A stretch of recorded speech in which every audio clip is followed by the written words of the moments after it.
So picture this. You're standing on a driving range, right? Right. You're staring down a bucket of practice balls, and you are just completely lost in this, like, chaotic, deafening mix of swing thoughts. Oh, yeah, we've all been there. Exactly. You've got one voice in your head telling you to, keep your left arm bone straight. Another is screaming at you to clear your hips faster. Yeah, and none of it is actually helping. No. And all the while, you are desperately trying to negotiate with this elusive, invisible ghost that we call feel. Feel is a liar. It is a seductive liar. I mean, guesswork is the absolute enemy of the golfer. Every single time you guess, you are just, well, you're negotiating with shadows. You really are. And look, modern elite coaching has one sacred duty, and it is to turn that chaos into calm, undeniable clarity. Right. The only way to permanently end that negotiation with shadows is objective measurement. I mean, data isn't just some cool accessory you slap on a tripod. Like a gimmick. Exactly. Not a gimmick. It is the definitive solution. Oh. It's the absolute shortest path to improvement. In a high-stakes environment where a single degree of face angle costs you a tournament, fact is your only ally. Fact over feel.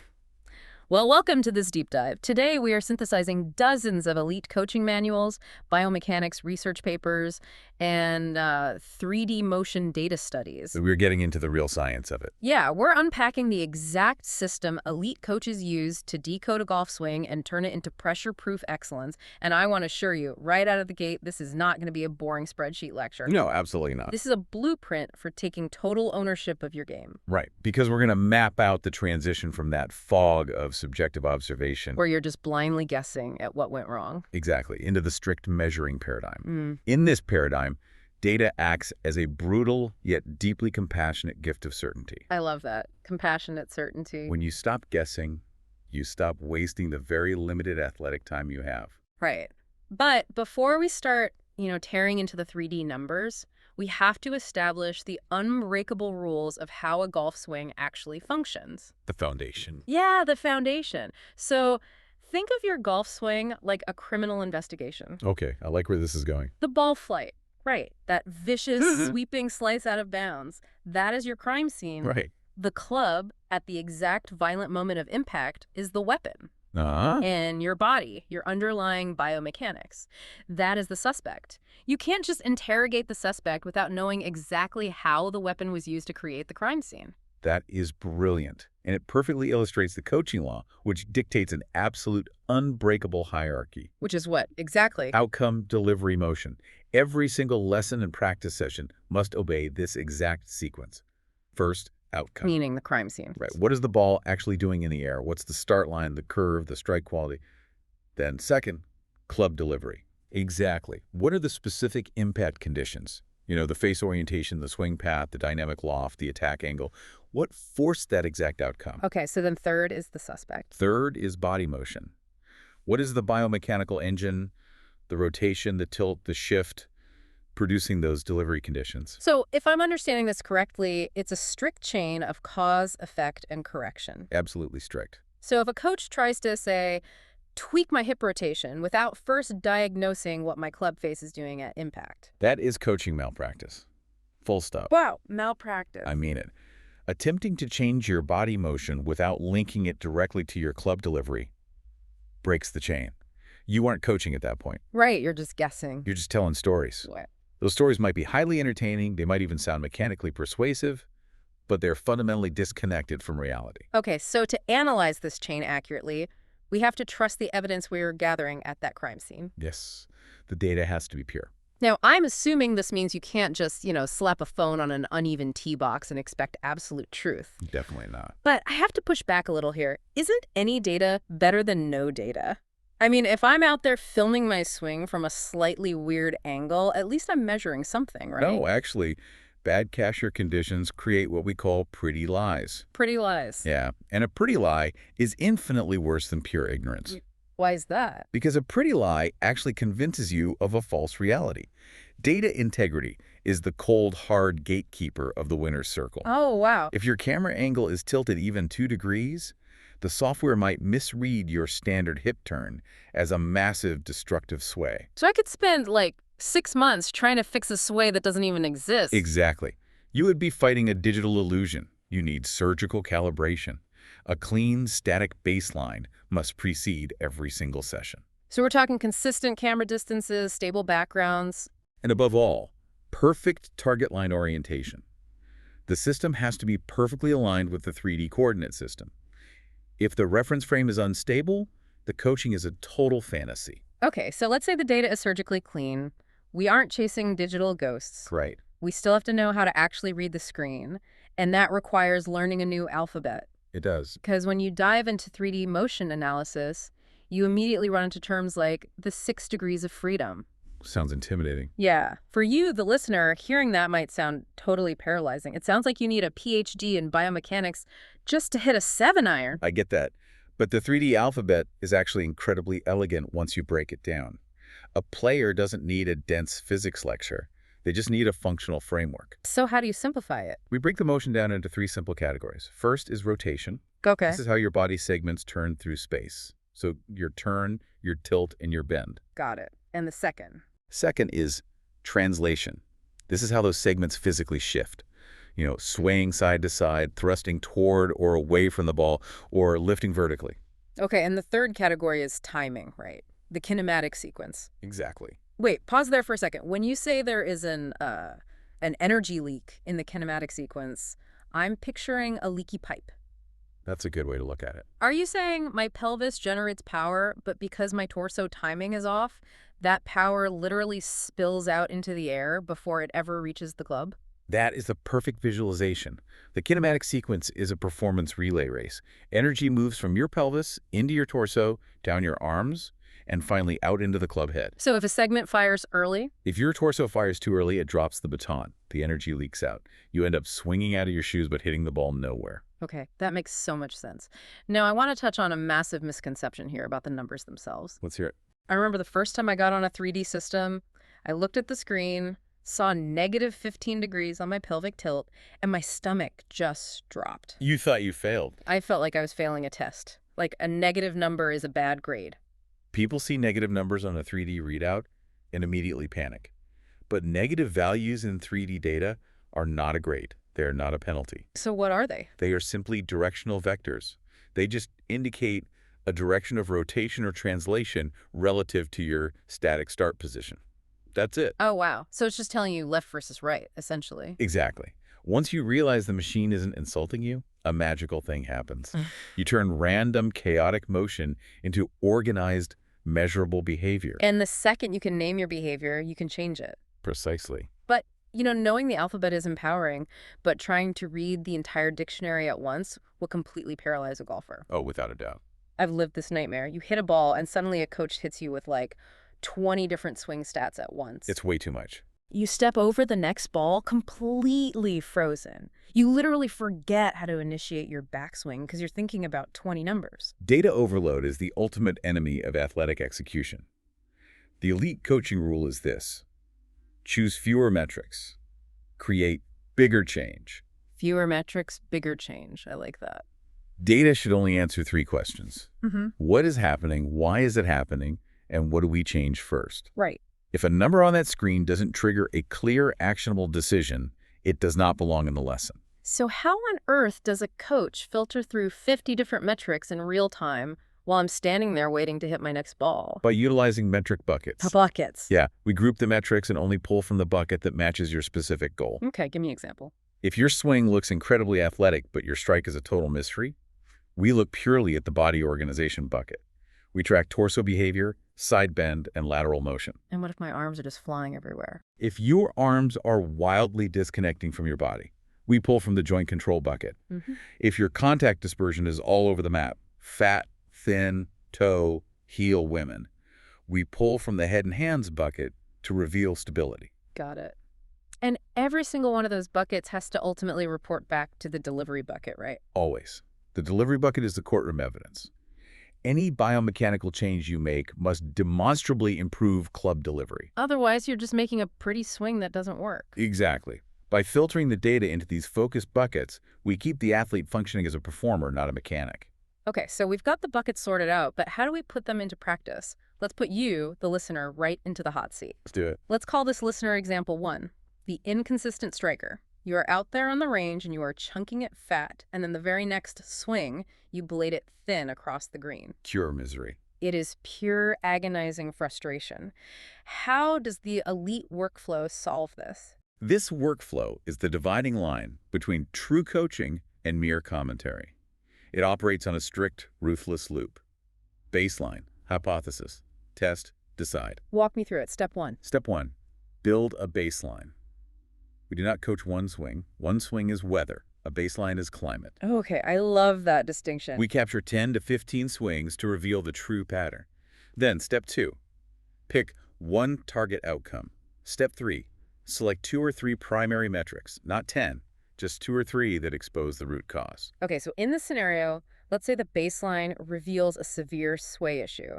Specifically, your lateral motion is arriving incredibly late, causing the low point of your swing to shift wildly. Perfect. So step 4 is to state a hypothesis out loud. We literally say, because lateral motion is arriving late, the low point is unstable, causing contact to vary. Wait, why out loud? Because it forces absolute scientific honesty. If you say it out loud, you own it. Right, you can't just pretend you meant something else later. Exactly. Step 5 is to test it with one cue or drill. Then step 6 is to decide ruthlessly. We validate the change. So checking the screen again. Yes. If your sway numbers don't improve on the screen, we do not lecture you to try harder. We pivot. Yeah. We find a new cue. Professional coaching is not about being right instantly. It is about becoming right faster. Okay, we have the hypothesis. But what if I look at the baseline data and honestly, everything is wrong? It happens. Right. My path is out to in, my strike is fat, and my speed is way down. My immediate instinct as a player is always to try and fix my speed first. Of course it is. Everyone wants distance. Yeah. Why shouldn't we just start attacking club speed? Because chasing speed when your strike is a coin flip is an absolute disaster. Speed is strictly a multiplier. A multiplier of whatever else you're doing. Yes. If your delivery is terrible, adding speed just means you are going to hit it further into the woods much faster. Right. If you want consistency, you must coach impact in a sensible sequence. Walk us through that sequence. What is the non-negotiable priority ladder? Step 1 is contact quality. This is your face strike location and your ground interaction. If you can't find the center of the face, nothing else matters. Okay, step 2. Step 2 is face orientation. This dictates your start line and your curvature potential. Because if the face is pointing right, the ball is going right no matter how beautiful your swing looks. Exactly the point. Then, step 3 is path and attack angle. This determines the shape of the shot, the spin, and the flight window. Got it. And step 4. Step 4 is low point control, which is dictated heavily by your sway and lift timing. Okay, so where does speed come in? Step 5 is speed, but again, strictly as a multiplier, and only after stability in the first 4 steps exists. That makes total sense. Yeah. Now, achieving this perfect, prioritized impact doesn't mean we're trying to force every single listener into the exact same rigid posture, right? No, absolutely not. Let's look at listener example 2. The stuck trail arm.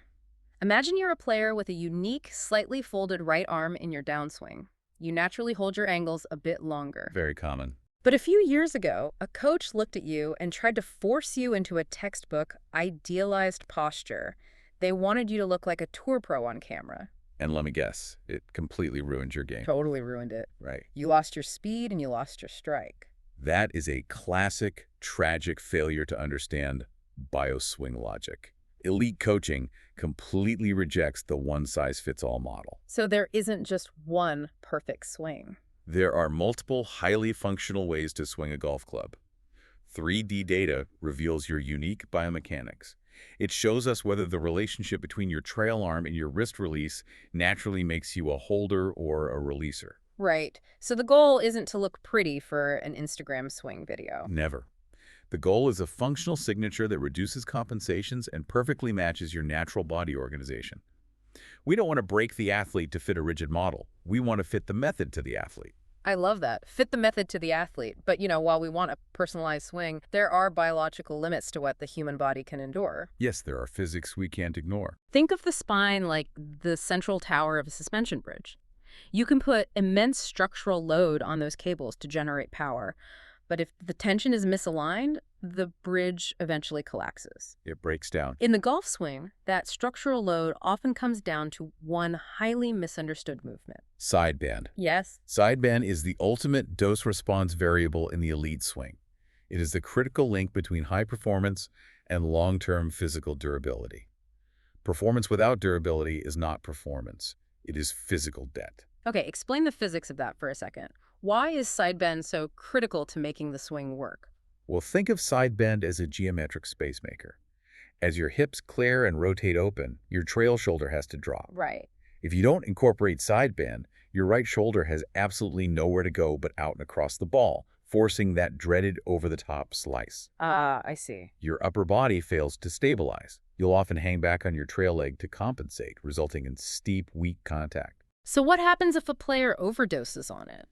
What if they force too much side bend to compensate for that stuck trail arm we talked about earlier? Excessive side bend creates massive club speed, but at a terrifyingly high risk to your spinal health. Ouch. Yeah. It violently crunches the lower back, it ruins your low point control, and puts your lumbar spine in jeopardy. An elite coach doesn't just arbitrarily add side bend for power. They calibrate the dosage based on your athletic capacity so you can actually walk the next morning. Because nobody wants to pull around and then be in bed for 2 days. Exactly. Now, this precise calibration of body movement isn't just for massive, violent drives off the tee. It actually dictates the most delicate, high-pressure strokes on the course as well. The short game. Yeah. But be honest with me, do we really need 3D data on the greens? Putting is supposedly where feel, touch, and art reign supreme. We absolutely need it. Really? Yes. The mandate to measure instead of guess extends all the way to the short game. Putting is a repeatable biomechanical stroke. It's not just a superstition you hope works out on a Sunday. But how do we measure the seemingly unmeasurable art of the short game? We use Puddleize. Okay. By utilizing Puddleize, we bring that exact same rigorous 3D analysis to the putting green. You might think you just pulled a putt because your hands got twitchy. Right, that's what I always tell myself. Oh, I just got handsy. Exactly. But Puddleize will show us that a micro failure in your pelvis stability actually reprogrammed your hands and ruined your face angle at impact. Oh, wow. So the hands were just a reaction to the pelvis. Yes. By measuring the structure, we actually free your intuition. We use the data to make a confident mechanical decision, and then you use your perception to adjust to the reality of the green. That's fascinating. We blend discipline with experience, rather than crossing our fingers and blending superstition with hope. Measure the structure to free the intuition. That is brilliant. Let's tie everything we've talked about, from the tee box to the green, into a practical, step-by-step master plan. Let's map it out. Let's look at listener example 3, the 60-minute reprogram. Walk us through exactly what a perfect hour of elite data-driven training looks like, and more importantly, what it feels like. A data-driven session must be executed like a high-stakes launch sequence. Zero aimless hitting. Okay, so minute 0 to 10. From minute 0 to 10, we capture the baseline. 15 swings, we confirm our static calibration, ensure the reference frame is locked dead on the target line, and verify the 3D coordinate system. So no pretty lies. No pretty lies. From minute 10 to 15, we analyze the pattern. We identify the primary energy leak in the coaching chain. Right. We locate exactly where the body motion is failing the club delivery. And then we get our hands dirty. What does the intervention actually feel like? Minutes 15 to 45 is the intervention. We target no more than 2 or 3 metrics. We form that single hypothesis out loud, and we apply one specific cue. And what does that feel like for the player? Physically, this feels like an intense exaggeration. If your data shows a lack of rotation, the drill will force you to feel like your chest is pointing backwards. Yeah. It feels bizarre at first, but we rely on the screen to tell us the truth. And the final 15 minutes. Minutes 45 to 60 is validation. We do a post-test capture. If the 3D data hasn't moved, the player hasn't changed. Right. But when we see that data confirm the biomechanical reprogramming on the screen, when the graph shifts from red to green, we lock it in. We ensure there is a crystal clear so what connection between the metric we just changed and the beautiful ball flight you are now producing. That is an incredibly powerful roadmap. Let's hear a rapid-fire summary of the absolute deepest insights for you to take away today. Rule number 1, measure, do not guess. If you aren't measuring, you're just practicing your opinion. Wow, practicing your opinion, I love that. Rule number 2, the coaching chain is absolute. Body motion dictates club delivery, which absolutely dictates the outcome. Rule 3. Rule number 3, filter the noise. Choose 2 or 3 metrics maximum. And the last one. Rule number 4, identify the true pattern. 1 swing is an anomaly. 15 swings are your undeniable signature. Fantastic. Now, I want to leave you with a final provocative thought. If data reveals the absolute unvarnished truth of your swing today. Oh, wait, let me rephrase that. If the screen shows you the cold, hard facts, are you prepared to let go of the comforting, familiar feels you've blindly trusted for the last 10 years? That's the real question, isn't it? It really is. If you enjoyed our content, please subscribe to our channel. If there's anything in golf you'd like to know, please write to us and we will research it and make a podcast about it in the next few weeks or months. Because in the chaotic, unforgiving arena of golf, certainty is the ultimate performance enhancer.